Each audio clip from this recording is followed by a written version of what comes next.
You're all a bunch of losers! Here we go!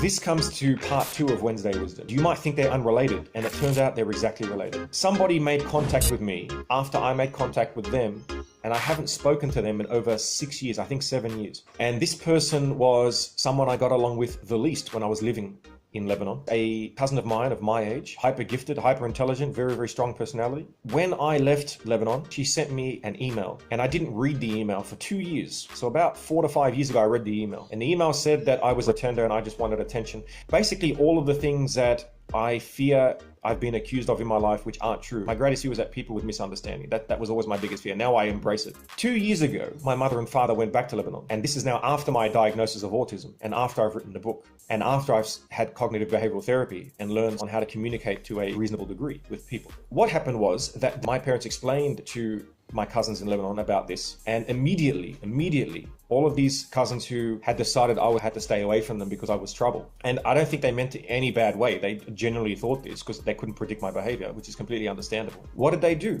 Well, they immediately apologized, and the one who was the rudest to me, being that one woman, decided to send me a letter, a handwritten letter. And the handwritten letter was reaching out to me, apologizing for not understanding me and wanting to make amends. That was 2 years ago. I didn't reply. I decided a year later to send her a YouTube link, and she responded and said she enjoyed it, and that was it. Now, I sent another YouTube link a couple of weeks ago, and she responded with a thumbs up, and I decided to actually explain why I sent her that video and how it related to my experiences dealing with them. Now, this was quite interesting because now she misunderstood me, by the way. She thought that I was upset that she was criticizing Australia. And I thought, how did you get that? So I had to stop speaking English and then change to French. And so I was able to, through my sort of bad, sort of decent French and the help of Google Translate, of course, I was able to explain to her that no, I was criticizing Australia in the sense that yes, we have a lot of advantages being in Australia. But one of the disadvantages is that because we are hyper individualistic, anyone with autism is going to have those traits visibly metastasized over people in other cultures where the cultures are very, very, very networked. Everybody has 50 friends who are all in each other's faces all the time. I speak great French. Oh, thank you, T. Louise. I speak great French relative to someone who doesn't speak French. Yes, I love Australia. Australia is my home. It's where I was born. However, I said to her that, saying to her that there is a disadvantage when living in Australia because we are so individualistic and we respect people's rights to be on their own, then anyone with autism is going to, as a consequence, have less social interaction. So they're already disadvantaged. And I was saying to her that someone who has autism in Lebanon would probably come out, if they're high functioning, looking like they don't have autism in the way that we see it in Australia. Because in Australia, someone with autism won't have many friends, and because they won't have many friends, their autism gets worse in the sense that it becomes more apparent because they don't understand how to copy people because they don't have the opportunity to do so. Whereas in Lebanon, my cousins who probably would have had autism are now just awkward and very shy in the way that I was before I took my cognitive behavioral therapy, or during my cognitive behavioral therapy. They were able to scientifically get me into that point and then up into this point where I can function as a neurotypical in many superficial cases, such as being on PERISCOPE. There we go!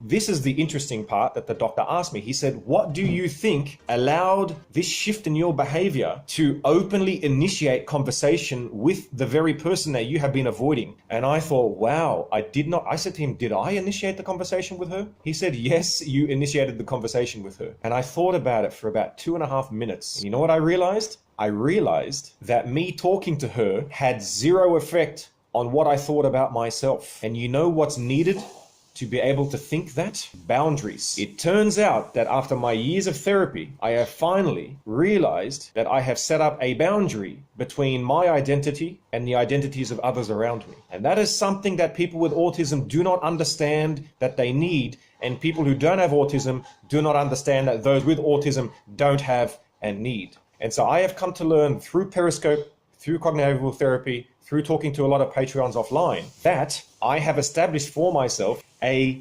boundary, and I understand that I can negotiate with other people and not have their personality absorb mine so that mine disappears. I have a distinct personality, which I now understand is one. What have I done? Going back all the way to the beginning of Wednesday Wisdom, I did not change reality. I changed my expectations.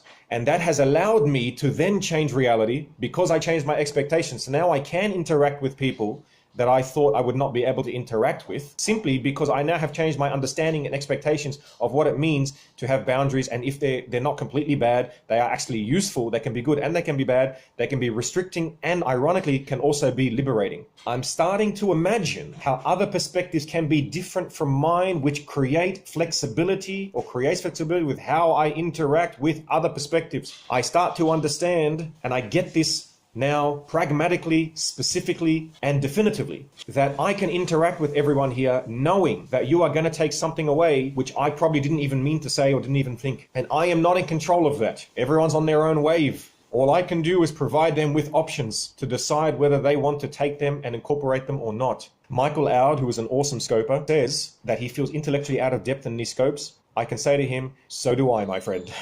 So do I.